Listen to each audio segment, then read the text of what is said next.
How do flexible spending accounts, FSA, work after leaving employment? Imagine having a special account set aside for your health care or dependent care expenses that you can use to save money on taxes. That's what a flexible spending account is all about. But what happens to this account when you leave your job?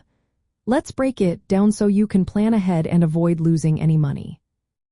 When you leave your job, your flexible spending account usually can't be used for new expenses after your last day unless you choose to continue coverage through COBRA. COBRA stands for Consolidated Omnibus Budget Reconciliation Act, and it allows you to keep your FSA active by paying the premiums yourself. If you don't opt for COBRA, you can only use the funds for expenses you paid for before you left. Any eligible expenses you paid for while still employed can often be submitted for reimbursement during a run-out period. This is a limited time after your employment ends, usually 60 days, but it can vary. It's a good idea to check with your FSA administrator or employer to find out how long you have to submit claims after leaving. Under the rules, the full amount you elected to contribute at the start of the plan year is available to you right away, even if you haven't paid all of it through payroll deductions yet.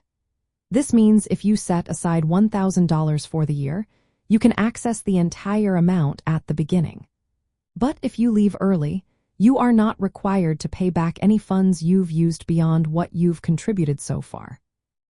Once you leave your job, any unused FSA money usually goes back to your employer.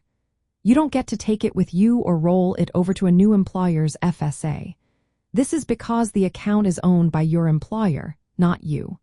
So, it's smart to plan your spending carefully. Use up your FSA funds on eligible expenses before your last day or during the run-out period. Some employers may offer a grace period after the plan year ends or allow a small rollover amount into the next year, but these options are only available while you are still employed. Once you leave, those benefits typically end. To make the most of your FSA, keep a close on your balance as your employment ends. Submit claims promptly for any expenses you've paid out of pocket. If you expect ongoing medical costs, consider COBRA coverage to keep your FSA active.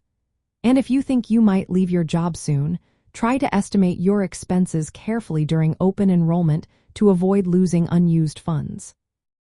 Knowing these rules helps you maximize your FSA benefits and prevents money from going to waste.